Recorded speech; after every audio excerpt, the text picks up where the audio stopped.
샬롬, 송동호 목사입니다. 2월에 함께 나눌 말씀은 마태복음 4장 1절부터 4절까지 말씀입니다.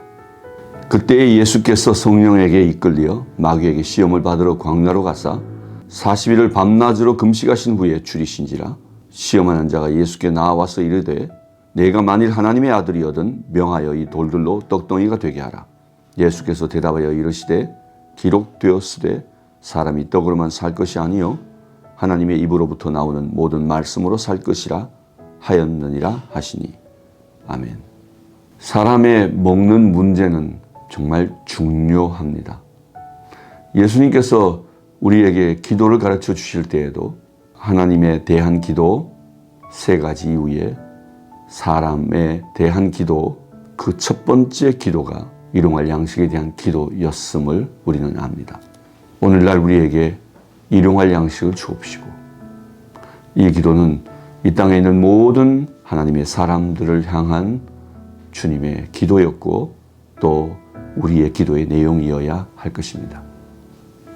주님은 우리의 일용할 양식에 대하여 깊은 관심을 가지고 계십니다. 그래서 온 세상을 지으시던 날에도 하나님은 먼저 우리가 먹을 것들을 이 땅 위에 준비하신 이후에 마지막에 사람을 만드셨던 것을 우리는 압니다.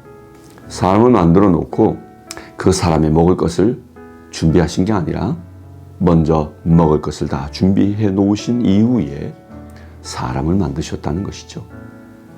하나님은 언제나 우리의 먹을 것에 대하여 깊은 관심을 가지고 계시고 또 오늘도 우리의 일용할 양식에 대하여 언제나 풍족하게 우리에게 공급해 주신 하나님이심을 믿어야 할 것입니다.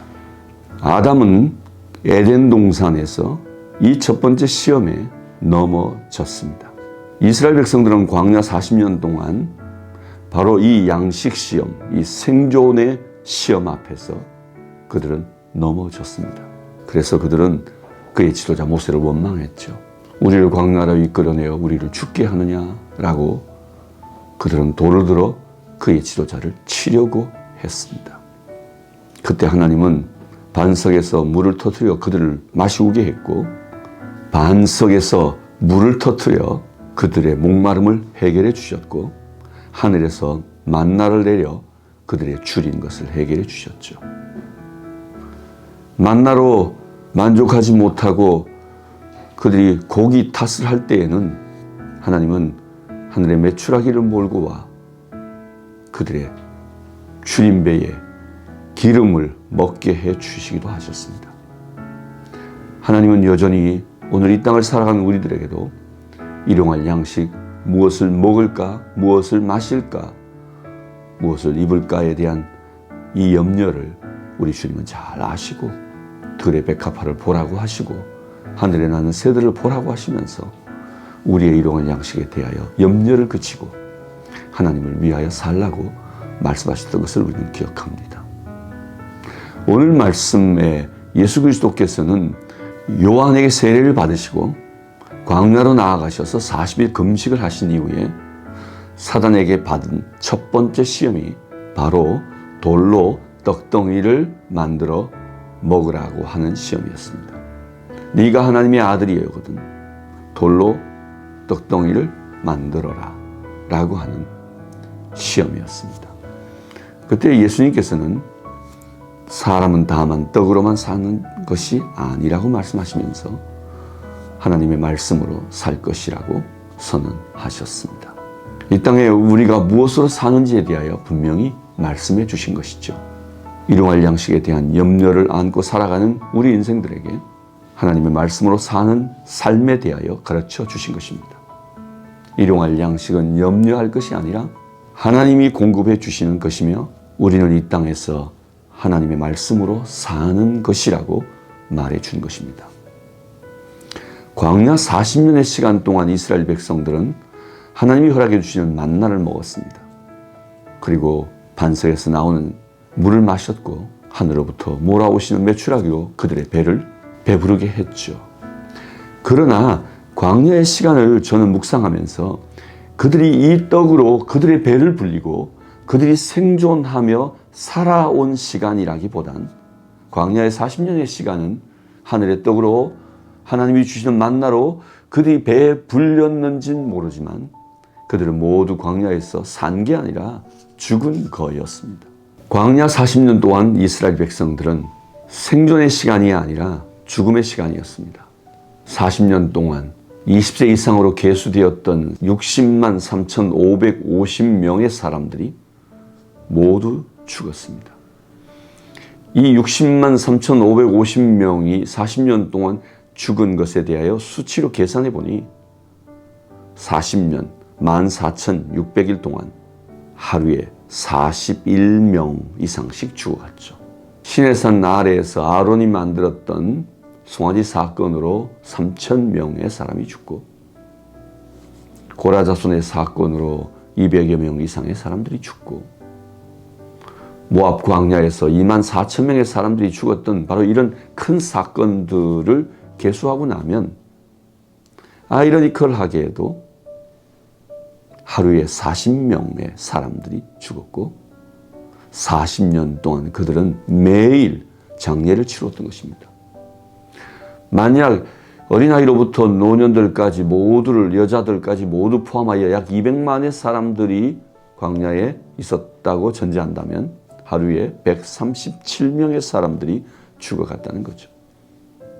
광야의 시간은 생존을 위해 그토록 분요했지만 그들이 매일 만나로 배에 불리며 살기 위하여 떡을 먹었지만 그들은 살았던 것이 아니라 그들은 죽었던 것이죠.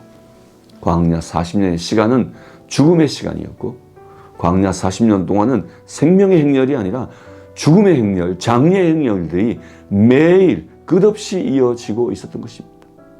하루에 40명씩, 아니 하루에 137명씩 죽음을 맞이했던 것이죠. 그들의 아버지가 죽고 그들의 어머니가 죽고 그들의 형제들이 죽고 그들의 자녀들이 죽어가던 이야기였습니다. 사랑하는 여러분, 그렇게 떡으로 먹어도 모두 죽었던 거죠. 이 광야에서 예수님께서는 사단에게 시험을 받으시면서 배고픈 그 주린 그 상황 속에서 잘못하면 넘어질 뻔했을까요? 예수님은 인간의 생명에 살고 죽음의 이야기가 이 떡에 있지 않다는 사실을 너무도 분명하게 알고 계셨습니다. 그래서 사단에게 말한 것이죠. 여느 인간이라면 넘어졌을 것입니다. 아마 우리들이라면 우리가 떡을 만들어 먹을 수 있는 힘이 우리에게 있었다면 우리는 아마 그곳에서 돌로 떡을 만들어 먹어야 했을 것입니다. 그러나 예수님은 광야 40년 동안 먹어도 죽었던 이들을 기억합니다. 도리어 에덴 동산에서 먹으려 하다 죽었던 아담도 기억합니다. 그랬기에 예수님께서는 사람은 다만 떡으로만 사는 것이 아니라고 말씀하시면서 이 땅에 우리의 삶이란 하나님의 입으로 나오는 말씀, 그 영원한 생명의 떡으로 산다고 선언하신 것입니다. 오늘도 우리는 일상에서 매일 이 떡의 시험, 양식의 시험 앞에 놓입니다. 그 양식의 강력한, 떡의 그 강력한 유혹 앞에 놓입니다. 떡이 우리를 이끌어가는 일상을 살아갈 수 있습니다. 늘 먹고 사는 문제가 내 인생을 좌우하고 나를 끌어갈 수 있습니다. 빵에 이끌리는 삶을 살지 않기를 원합니다. 먹고 사는 문제에 이끌리지 않기를 원합니다. 하나님의 말씀으로 사는 법, 하나님의 말씀으로 사는 삶을 살아가기 원합니다. 우리 주님이 선하신 말씀을 다시 고백하십시다. 사람이 다만 떡으로만 사는 것이 아니다. 우리는 하나님의 말씀으로 산다. 이 고백과 더불어 오늘의 우리의 일상 가운데 날마다 우리 앞에 직면하는 먹는 문제의 생존의 시험 앞에서 넉넉히 이겨내고 오늘도 그 말씀에 이끌리고 생명의 떡 하나님의 말씀으로 배부르며 말씀의 떡이신 곧 생명의 떡이신 예수로 사는 저희들의 삶이 되었으면 좋겠습니다. 2월 오늘 함께 나눈 이 말씀이 또 2월과 3월을 살아가는 우리의 힘이 되기를 원합니다. 사랑하고 축복합니다.